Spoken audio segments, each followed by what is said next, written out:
For the first 3 years of my YouTube channel, I was a full-time medical student and then working full-time as a doctor here in the UK. You gotta wake up at 6:30, gotta drive an hour to work, gotta be at work from 8 till 5:30 p.m. and hope that you don't have to stay behind late.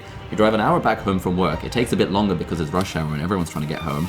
You get home, you cook, and then by that time, it's time to sleep again and then just repeat the process and go to work the next day.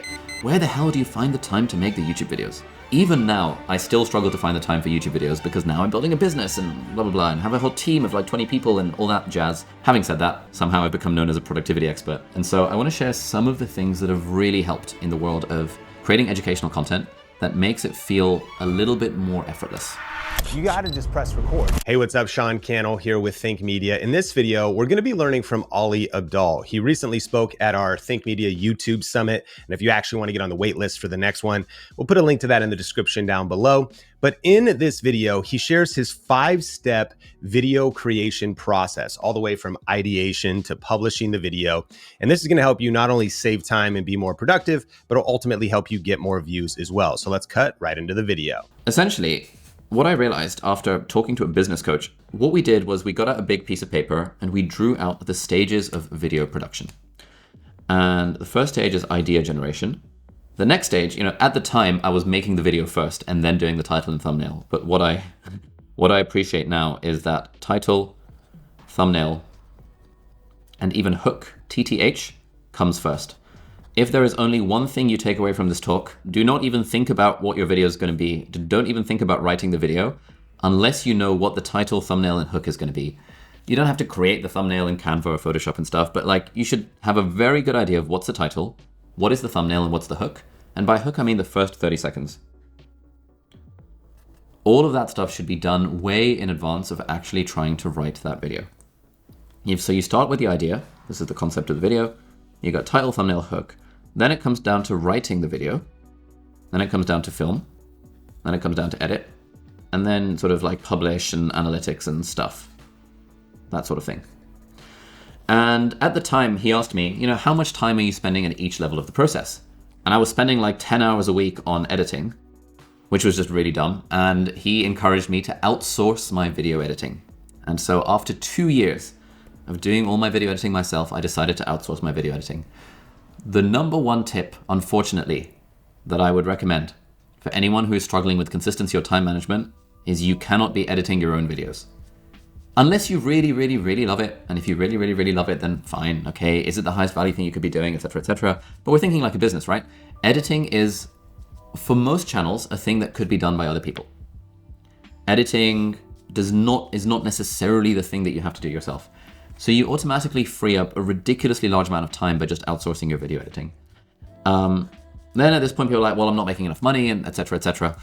And yeah, I would really be thinking, what is the dollar value of your time? What is the dollar value of your time?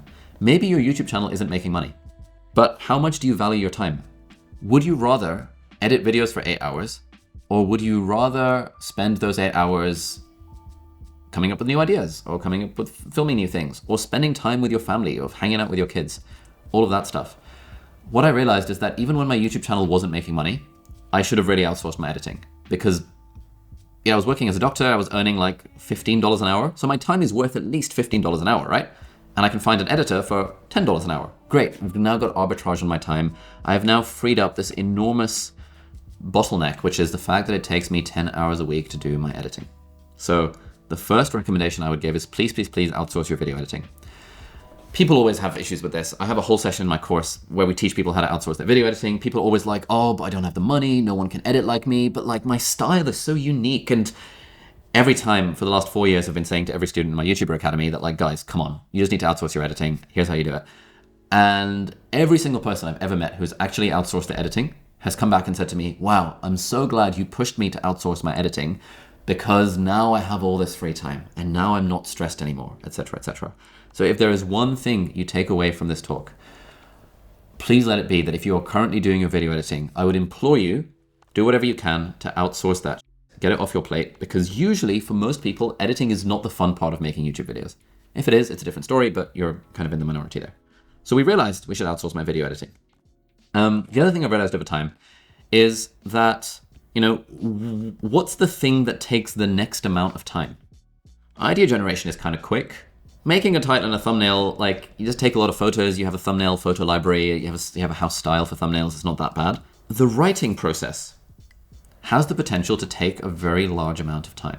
What I realized is that scripting videos is a total waste of time.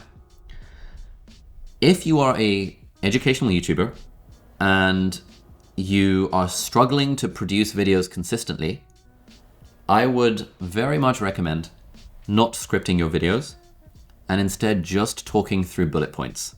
Scripting videos word for word, my goodness, that takes a huge amount of time. Ideally, when it comes to this thing around finding your niche, ideally the thing you're making videos about is something you feel sufficiently, something that you feel you're enough of an expert in that you don't need to script things word for word. Because usually talking through bullet points, you're more confident on camera, you're more comfortable doing it, and it takes a lot less time than scripting videos word for word. So what I realized for myself is that if I wanted to be consistent with making YouTube videos, especially when I had a day job, is that I could not script them word for word. I tried, but it would take me like 12 hours to script a video.